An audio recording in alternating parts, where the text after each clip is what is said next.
Hi guys, my name is Anusha and welcome to my YouTube channel. So इस channel पे मैं अपनी personal experience, अपनी baby related personal experiences आपके साथ शेयर करूँगी। सो मैं एक IUGR मॉम हूँ और मैं इस प्लेटफॉर्म पे अपनी तरह डिफरेंट IUGR मॉम्स की थोड़ी सी स्ट्रेस लेवल कम करने आई हूँ, जिससे मैं अपनी पर्सनल एक्सपीरियंस आपके साथ शेयर करूँ और आपको ये फील हो कि आप अकेले नहीं हैं। मेरी प्रेगनेंसी के थ्रू आउट मैंने बहुत सारा रिसर्च किया but I fail to get that comfort. मुझे ऐसा कुछ मिला नहीं जिसकी वजह से मुझे लगे कि मैं अकेली नहीं हूँ, और भी लोग हैं जिनके साथ ऐसा होता है। अभी जबकि मेरा बेबी 1.5 ईयर्स का हो चुका है और जो अभी पीसफुली सो रहा है, मेरे पास थोड़ा टाइम है ताकि मैं दूसरे लोगों की थोड़ी मदद कर सकूँ। So let's see what IUGR means. IUGR means inter uterine growth restriction. इसका मतलब ये है कि आपका बच्चा आपकी कोख में अच्छी तरह नहीं बढ़ पा रहा है। ऑब्वियसली वो बढ़ रहा है बट पूरी तरह नहीं बढ़ रहा। इसका मतलब है कि वो जो वेट रेंज है बच्चों का, इस महीने में इतना वेट होना चाहिए, इस महीने में इतना वेट होना चाहिए, वो अचीव नहीं कर पा रहा है। आपका बच्चा बहुत छोटा है साइज़ में और वेट में बहुत कम है, साइज़ में बहुत छोटा है, और ये अराउंड 6 मंथ के बाद डिटेक्ट होता है। तब तक आपके बच्चे का वेट सब करेक्ट रहेगा। जब आप 6 मंथ्स, अराउंड 6, 7, 8 मंथ्स में जब आप अल्ट्रासाउंड के लिए जाएंगे तब आपको डिटेक्ट होगा कि आपका बेबी IUGR है।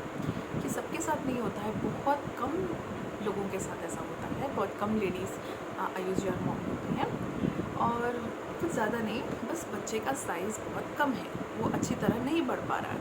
This is called IUGR। मैं अपनी स्टोरी के साथ स्टार्ट करना चाहूँगी। मैं कोरोना के जस्ट पहले प्रेग्नेंट हुई थी और अराउंड 2 मंथ्स मैं अपनी मम्मी के यहाँ चली गई थी, मायके गई थी, और लॉकडाउन हो गया। नेक्स्ट 8 डेज़ में लॉकडाउन डिक्लेयर हो गया था and for 4 long months I had to be away from my husband.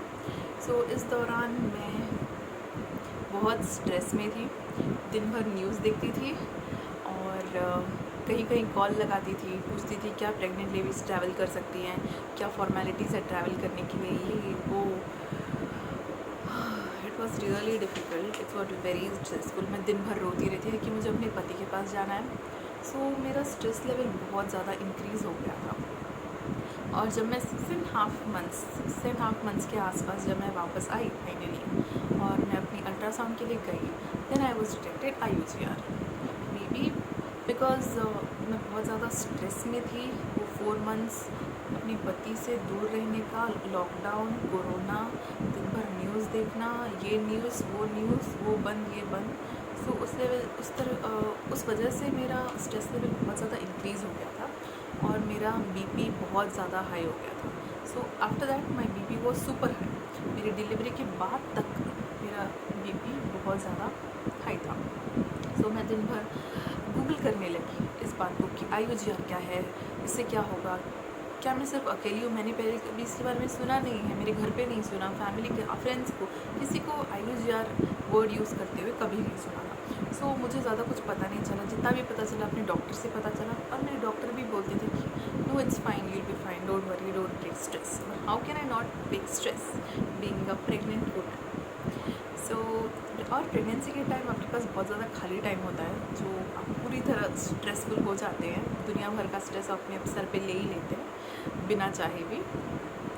मैंने भी वही किया और मेरा स्ट्रेस लेवल बहुत ज़्यादा इंक्रीज़ हो गया था और मेरा BP सुपर हाई हो गया, और उस दौरान मुझे कोल्ड और फीवर भी लगा, और ऐसा मुझे लगा कि वो कोरोना है, और ज़्यादा स्ट्रेस में आ गई थी मैं। But it was not corona, it was normal flu.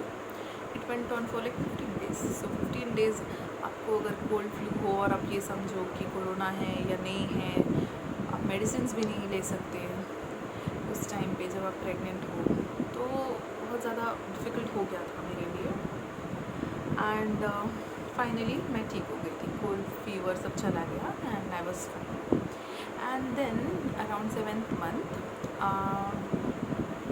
Scan start हुए, अल्ट्रासाउंड, वीकली स्कैन, NST, और every week at least twice we had to visit doctor, और स्कैन्स कराने पड़ते थे और NST करानी पड़ती थी। बच्चे का हार्ट बीट कैसा चल रहा है वो देखना पड़ता था, क्या वेट गेन हुआ या नहीं वो देखना पड़ता था, और nothing was happening.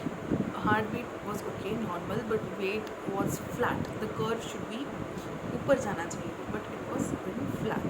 So it was really stressful. मैं अलग अलग चीज़ें खाने लगी जिससे कि मेरे बच्चे का वेट बढ़े, बट बच्चे का वेट पे इंक्रीज़ नहीं हुआ, सिर्फ मेरा वेट बढ़ता गया. और अराउंड 36 वीक एंड होने पर मेरे डॉक्टर ने कहा कि आपको सी सेक्शन करना पड़ेगा. बट मेरे घर पे बोल रहे थे कि नॉर्मल डिलीवरी इज़ बेटर, आप जल्दी रिकवर करोगे तो गो फॉर नॉर्मल डिलीवरी. सो मैंने अपने डॉक्टर को कहा कि मुझे नॉर्मल डिलीवरी करनी है. तो मेरे डॉक्टर ने मुझे बहुत डांटा. उन्होंने कहा कि आपको अगर बच्चा चाहिए सो आप मेरी सुनिए, घर वालों की नहीं, किसी की मत सुनिए, फ्रेंड्स की भी मत सुनिए, फैमिली की मत सुनिए, सिर्फ डॉक्टर की सुनिए. And he was right. So 36 week में मेरा इलेक्टिव सी सेक्शन हो गया. इलेक्टिव सी सेक्शन क्या है कि आप दिन डिसाइड करते हैं डॉक्टर के साथ मिलकर, और टाइम भी आप ही डिसाइड करते हैं कि आपको इस टाइम पे आपका बेबी चाहिए. And thankfully it went really well. मेरे बेबी को NICU की ज़रूरत नहीं पड़ी. He coped up with everything. As soon as he came out he turned out to be like a normal baby, except the fact that he was very small. He was 2 kgs at his birth, जो कि बहुत कम है, underweight है. And rest everything was really fine with him. सो हमें NICU या किसी चीज़ की ज़रूरत नहीं पड़ी. And thankfully after 5 days we were back with my baby. And it's took him 2 months. सिर्फ 2 महीने में ही मेरा बच्चा प्रॉपर नॉर्मल बेबीज़ की तरह वेट गेन कर चुका था. So I was stress free within 2 months of my baby was born. This is because I listened to my doctor. So basically what I want to tell you is IUGR कोई disease नहीं है, कुछ बड़ा कुछ नहीं है, but risk factor फिर भी कम नहीं है उसका. So I want to tell you कि आप अपने डॉक्टर की सुनिए, इसको अनदेखा मत कीजिए कि अरे नहीं ये कुछ नया सा बोल रहा है डॉक्टर, ऐसा नहीं होता. हमारे बड़े बुजुर्ग कहते हैं सब बच्चे ऐसे ही पैदा होते हैं. नहीं होता ऐसा, आपको सुनना पड़ेगा. एंड डॉक्टर की सुनिए. अगर वो सी सेक्शन कह रहे हैं तो सी सेक्शन पे जाइए. सी सेक्शन के ऊपर मैं आपको एक वीडियो बनाऊंगी बहुत जल्दी, और आपको बताऊंगी कि कुछ बड़ा नहीं है. It is normal. I recovered in like 2-3 months. मैं नॉर्मल थी, मैं चलती थी, डांस करती थी, सब कुछ करती थी, खाती थी, पीती थी, बिल्कुल एकदम सही थी मैं. और आज की वीडियो में बस मैं आपको इतना ही बताऊंगी, और अगले इससे रिलेटेड वीडियोस आपको जल्दी जल्दी आते रहेंगे. So please subscribe to my channel और बेल आइकन को प्रेस कीजिए ताकि मैं जब वीडियोस डालूँ आपको नोटिफिकेशन आए. मैं सिर्फ IUGR नहीं, मैं बहुत सारी अलग अलग चीज़ों के बारे में भी वीडियोस डालूँगी, जैसे कि एक्सक्लूसिव पम्पिंग और बहुत कुछ डिफरेंट कॉन्सेप्ट्स जो मैंने मैं अंडरगो हुई हूँ अपनी बच्चे के साथ. तो मैं वो सारी वीडियोस बनाऊँगी और इस चैनल पे डालूँगी, सो दैट आप लोग की थोड़ी सी मदद हो जाए. और ये सब मेरे एक्सपीरियंस हैं, मैं कोई डॉक्टर नहीं हूँ. सो आपके अलग अलग सबके एक्सपीरियंसेस होते हैं लाइफ में. These are my experience. मैं सिर्फ ये वीडियोस बनाऊँगी ताकि आपको थोड़ी सी कंफर्ट मिले कि हाँ ऐसा भी होता है. बट एट दी एंड आपको डॉक्टर की ही सुननी चाहिए, और आपके डॉक्टर जो बोलते हैं वो आप करिए.